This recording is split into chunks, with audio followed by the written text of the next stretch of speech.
नमस्कार दोस्तों, स्वागत है आपका डायनेमिक डीके में daily news with Dinesh Kumar के। आज के वीडियो में हम बात करने वाले हैं 18 जुलाई 2020 की इंपॉर्टेंट न्यूज के बारे में। दोस्तों, खबरें और वीडियो के लास्ट में कवर होने वाले मजेदार और इंपॉर्टेंट फैक्ट्स को जानने के लिए ये वीडियो पूरा देखिएगा। पहले बात करते हैं आज के वीडियो के की अट्रैक्शन के बारे में, यानी कि उन संस्थाओं और योजनाओं के बारे में जिनका जिक्र आज के वीडियो में आया है। मैंने इनके ब्रीफ इंट्रोडक्शन के साथ इन्हें अलग कलर से हाईलाइट कर दिया है, तो इनके बारे में जानने के लिए आप स्लाइड्स को ध्यान से देख सकते हैं।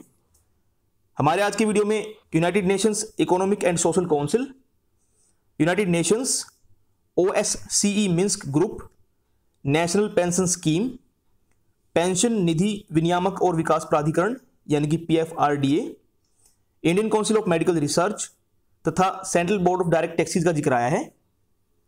चलिए वीडियो शुरू करते हैं। हमारे प्रधानमंत्री नरेंद्र मोदी ने कल न्यूयॉर्क में संयुक्त राष्ट्र की आर्थिक और सामाजिक परिषद, जिसको हम इकोसोक बोलते हैं, उसके एक हाई लेवल सेशन को वीडियो कॉन्फ्रेंसिंग के माध्यम से संबोधित किया। इसमें उन्होंने कहा कि कोविड-19 के खिलाफ लड़ाई में भारत ने 150 से अधिक देशों को चिकित्सा और अन्य सहायता उपलब्ध कराई है। उन्होंने कहा कि आज यूनाइटेड नेशंस जो है उसके सदस्यों की कुल संख्या 193 तक पहुंच चुकी है और इसकी सदस्य संख्या बढ़ने के साथ साथ संगठन से हमारी अपेक्षाओं में भी वृद्धि हुई है। श्री मोदी ने बताया कि भारत ने बिल्कुल शुरू से ही संयुक्त राष्ट्र तथा परिषद के विकास कार्यों में सक्रिय रूप से भागीदारी की है। उन्होंने कहा कि जो परिषद है उसका पहला अध्यक्ष अर्कोट रामस्वामी मुदलियार जो हैं वो भारत से थे और इसके एजेंडे को आकार देने में भारत ने भी सहयोग दिया है। उन्होंने कहा कि अपने घरेलू प्रयासों के जरिए हम एक बार फिर से जो सतत विकास होता है उसके लक्ष्यों से जुड़े एजेंडा 2030 को हासिल करने में महत्वपूर्ण भूमिका निभा रहे हैं और अन्य देशों की भी इसमें मदद कर रहे हैं। श्री मोदी ने हाउसिंग फॉर ऑल कार्यक्रम का जिक्र करते हुए कहा कि इसके माध्यम से 2020 तक भारत अपनी आज़ादी जब 75 वर्ष पूरे करेगा तो प्रत्येक भारतीय के सिर पर एक सुरक्षित छत का होना सुनिश्चित हो जाएगा। उन्होंने कहा कि वर्तमान दुनिया में बहुपक्षवाद में वास्तविकता की झलक होनी चाहिए और केवल सुधरे हुए यूनाइटेड नेशंस के साथ सुधरा हुआ मल्टीलेटरलिज्म यानी कि बहुपक्षवाद जो है वही मानवता की आकांक्षाओं को पूरा कर सकता है। इस साल 17 जून को साल 2021-22 के लिए भारत के यूनाइटेड नेशन सिक्योरिटी काउंसिल के नॉन परमानेंट मेंबर चुने जाने के बाद यह पहला मौका था जब प्रधानमंत्री मोदी इस सेशन को संबोधित कर रहे थे। इससे पहले जनवरी 2016 में प्रधानमंत्री ने वीडियो कॉन्फ्रेंसिंग के जरिए यूनाइटेड नेशंस जो परिषद है ये इसकी 70वीं वर्षगांठ पर अपना संबोधन दिया था। पढ़ते नेक्स्ट खबर की ओर। भारत ने आर्मेनिया और अजरबैजान की सीमा पर गोलीबारी की खबरों से चिंता व्यक्त करते हुए इसे क्षेत्रीय शांति और सुरक्षा के लिए खतरा बताया है। भारत ने दोनों पक्षों से संयम बरतने और सीमा पर शांति बनाए रखने के लिए हर संभव कदम उठाने का अनुरोध किया है। विदेश मंत्रालय के प्रवक्ता अनुराग श्रीवास्तव ने कहा कि भारत का मानना है कि किसी भी संघर्ष का समाधान केवल राजनयिक बातचीत के जरिए शांतिपूर्ण प्रयासों से हो सकता है। उन्होंने कहा कि आर्मेनिया और अजरबैजान के बीच संघर्ष के समाधान के लिए भारत OSCE मिन्स्क ग्रुप जो है उसके प्रयासों का समर्थन करता है। तो एक मीडिएशन का ग्रुप है जिसके बारे में भारत ने बात की।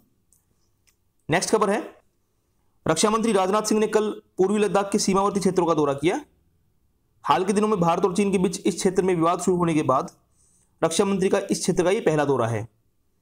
पैगोंग तसो झील जो है उसके किनारे रक्षा मंत्री ने सैनिकों को संबोधित किया।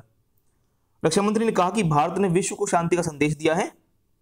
उन्होंने कहा कि पूरा विश्व एक परिवार की तरह है, लेकिन हमारे स्वाभिमान पर हमला कर बिल्कुल भी बर्दाश्त नहीं किया जाएगा। नेक्स्ट खबर है, हमारी फाइनेंस मिनिस्टर निर्मला सीतारमण ने कहा है कि सरकारी क्षेत्र के जो बैंक हैं उन्होंने इस साल 15 जुलाई तक 19,669 करोड़ रुपए का जो लोन है उसको मंजूर किया है। उन्होंने कहा कि ये जो लोन है वो 100% आपात ऋण सुविधा गारंटी कार्यक्रम जो है उसके अंतर्गत 27 राज्यों और केंद्र शासित प्रदेशों के 71 MSMEs यानी कि माइक्रो स्मॉल और मीडियम एंटरप्राइजेज जो हैं उनके लिए मंजूर किए गए। इनमें से 12,871 करोड़ रुपए के जो लोन है वो पहले डिस्ट्रीब्यूट किए जा चुके हैं। आत्मनिर्भर भारत अभियान के अंतर्गत सरकार ने घोषणा की थी कि इस साल 31 अक्टूबर तक 100 करोड़ रुपए तक के सकल कारोबार वाले MSMEs जो हैं उन्हें 3 लाख करोड़ रुपए तक के ऋण दिए जाएंगे, जिनके लिए कुछ भी गिरवी नहीं रखना पड़ेगा। इस कार्यक्रम से 45 लाख के आसपास जो MSMEs हैं उनको लाभ होने की संभावना है। नेक्स्ट खबर है, नेशनल पेंशन स्कीम जो है हमारी उसके अकाउंट होल्डर्स की संख्या इस साल चालू वित्त वर्ष की पहली तिमाही में 30% बढ़ गई।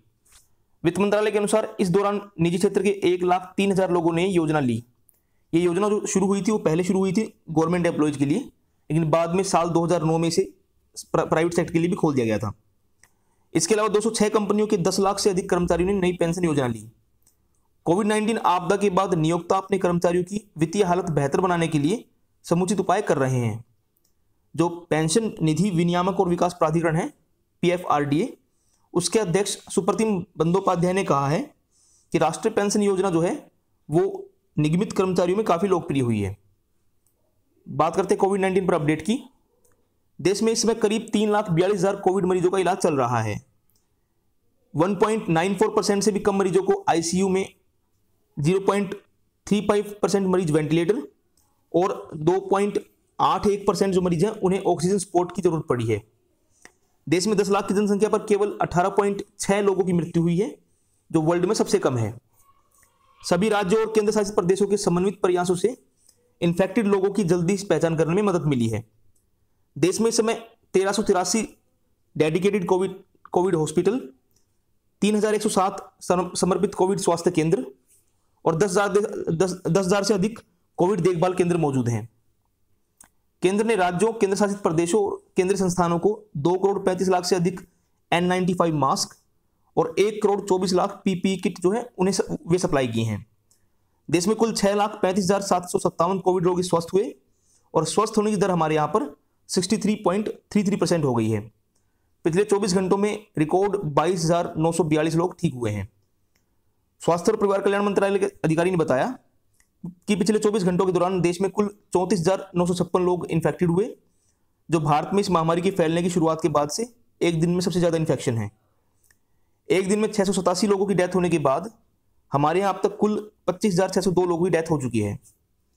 इस बीच हमारी जो Indian Council of Medical research है उसने बताया कि पिछले 24 घंटों में 3,83,228 नमूनों की जांच की गई।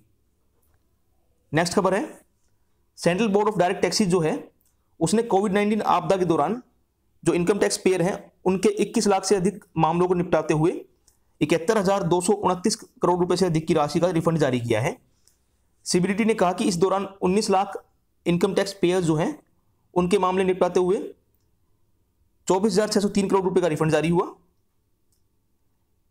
इसके अलावा 46,690 करोड़ रुपए का रिफंड निगमित क्षेत्र को जारी किया गया। इसमें यह भी कहा गया है कि सरकार ने आयकर दाताओं को बिना किसी परेशानी के आयकर संबंधित सेवाओं की पूर्ति के लिए व्यापक इंतजाम किए हैं। CBDT ने कहा कि इस साल 31 अगस्त तक रिफंड से संबंधित सभी मांग को प्राथमिकता के आधार पर निपटा दिया जाएगा।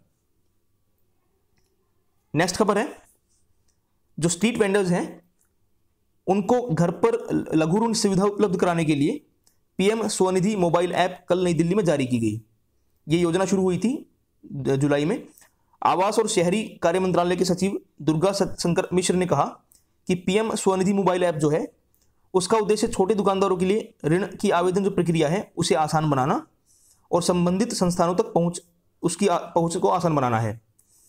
उन्होंने कहा कि ये ऐप डिजिटल टेक्निक को बढ़ावा देने और योजना का दायरा बढ़ाने की दिशा में कदम है। मंत्रालय ने कहा कि मोबाइल ऐप से योजना को बेहतर तरीके से लागू करने में मदद मिलेगी और छोटे दुकानदारों की पहुंच डिजिटल रूप से ऋणों तक पहुंचेगी।